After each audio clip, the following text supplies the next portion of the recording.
A strange metal sphere fell from the sky near Buga, Colombia, and nothing about it made sense. What they recovered wasn't just unusual, it was unlike anything we've ever seen. Tools could not scratch it, scans could not explain it, and the symbols carved around its middle did not match anything on Earth. Whether it is of purely extraterrestrial origin or a mix of an ancient human extraterrestrial development. Scientists argued over what it was, but the mystery took a sharp turn when Bob Lazar stepped in. He noticed something hidden in the markings that no one else saw, and what he unlocked pushed the entire investigation into new, frightening territory. What he found will blow your mind. The fall over Buga, a sphere not meant for Earth. The fall over Buga began on a quiet night when a sharp streak of light cut across the sky. Farmers later said it looked like a burning star moving too fast to belong there. A few seconds after the streak vanished, a deep thud rolled across the fields. It was not loud in the usual way. It felt more like pressure moving through the ground, enough to make windows vibrate and animals shift nervously in their pens. By morning, villagers started walking toward the area where the sound had come from. They found a round metal sphere sitting in a shallow dent in the soil. It was about the size of a medicine ball. The ground was freshly broken around it, but the sphere itself looked untouched. There were no dents, cracks, or burn marks. The surface felt cold even while the sun rose higher. People who touched it said the temperature made no sense, as if the object ignored the heat around it. Word spread quickly, and curious locals gathered until officials arrived to block the area. Before they could stop anyone, several videos had already been posted online. They showed the strange metal surface glowing slightly in the morning light. Some viewers claimed it looked too smooth, almost like liquid frozen in a perfect shape. Scientists soon reached the site with tools that were supposed to cut through almost anything. They placed drills against the surface, but the bits sparked and skidded off without leaving a mark. Diamond cutters did no better. One of the metallurgists watching the tests said the sphere behaved like a material beyond anything in their catalogs. When they looked at the surface under portable microscopes, they found no seams, welds, or grain lines. It did not look manufactured in any known way. One expert said it felt like something grown, not built, although he could not explain what that meant.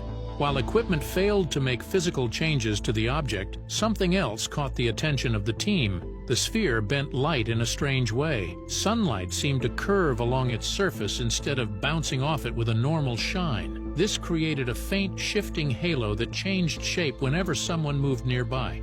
Even more unsettling was what happened when they placed a small generator close to it. The sphere gave off a low hum, steady and flat, almost like a quiet vibration inside the metal. Every time they adjusted the distance or the type of electrical source, the hum changed slightly. These early tests pushed the investigation forward at a fast pace. Officials tried to keep the site secure, but the leaked videos had already attracted global interest. People online argued over whether the sphere was a weapon, a meteor, or something from outside Earth. Scientists who watched the footage privately wondered the same thing. Nothing in their first measurements or tests offered a familiar answer. The sphere refused to act like any known object. It felt engineered, but not with any technique used by humans. It created a sense of quiet warning, as if the object was waiting for someone to understand it. Everything changed when researchers discovered strange markings carved around its middle. Symbols of intent, glyphs, layers, and a living blueprint. Before Bob Lazar came on board, the sphere was taken to a secure laboratory in Cali. The facility was placed under tight control, and only a selected group of specialists was allowed inside. The team was led by physicist José Luis Velázquez, a man known for his sharp instincts and deep experience with unusual materials. Yet even he admitted that the Buga sphere was unlike anything he had studied. He described it as something that felt intentional, as if it had been shaped with a purpose that no familiar science could explain. The first major discovery came when the team examined the sphere's midline with enhanced imaging tools. A single ring of 24 repeating symbols wrapped perfectly around the equator. These symbols were separated by 6 thin divider marks between each one. No strokes were out of place, and the precision looked absolute. When Velázquez compared the markings with global language databases, the system produced nothing. There were no matches to any alphabet, ancient or modern. The glyphs did not behave like letters or numbers. They repeated in a sequence, yet the structure suggested something more controlled than simple decoration. The team then moved on to imaging scans. They used X-ray systems, neutron scanners, and magnetic field mapping tools. What appeared inside the sphere challenged every assumption. Instead of gears, coils, or solid metal, the scans revealed folded layers that looked similar to biological tissues. The layers seemed to overlap and compress like organic structures. Velasquez said it reminded him of muscle fibers packed into a perfect spherical shape. These layers were dense but not rigid. They absorbed the scanning waves in a pattern that felt more alive than mechanical. At the center of the sphere was the most puzzling feature. A branching network of copper-like strands spread outward from a central dark node. The strands resembled neural pathways. They curved, split, and converged in patterns that looked too natural to be manufactured. The central node absorbed nearly all scanning signals, leaving its composition unknown. The geometry of the branching network matched harmonic ratios seen in living cells and magnetic field behavior. This connection to biological and electromagnetic systems opened a new line of thought that unsettled many researchers. The team brought in artificial intelligence models to study the symbols on the surface. After running pattern recognition tests, the AI produced a result that none of the researchers expected.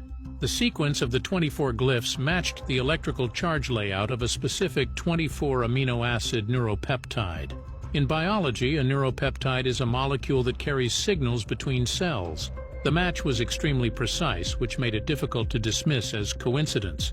This result bothered Velasquez because it suggested something very plain and unsettling. If the glyphs followed the same structure as a biological signaling molecule, then they were not meant to be read like a sentence. They were not decorative markings or a coded message for an outside observer. They behaved more like instructions that a living system would follow to carry out an action. In living organisms, molecules with similar patterns control very specific processes. They trigger growth, movement, memory formation, and chemical changes. So if the sphere's symbols had the same structure, the most reasonable interpretation was that the symbols were telling the sphere what to do. This led the team to a direct conclusion. The markings might be part of the sphere's internal operating system. If that was true, then the sphere was not presenting information for someone to interpret. It was using the symbols to regulate itself. The surface might function the same way a biological system uses molecular sequences to control its own behavior. This changed the focus of the investigation. The question was no longer about what the symbols meant. The question became whether the sphere was performing an active process. The team had to consider that the sphere might not be carrying a message at all. It might be carrying out a task. That question reached a peak when Bob Lazar entered the investigation. Enter Bob Lazar.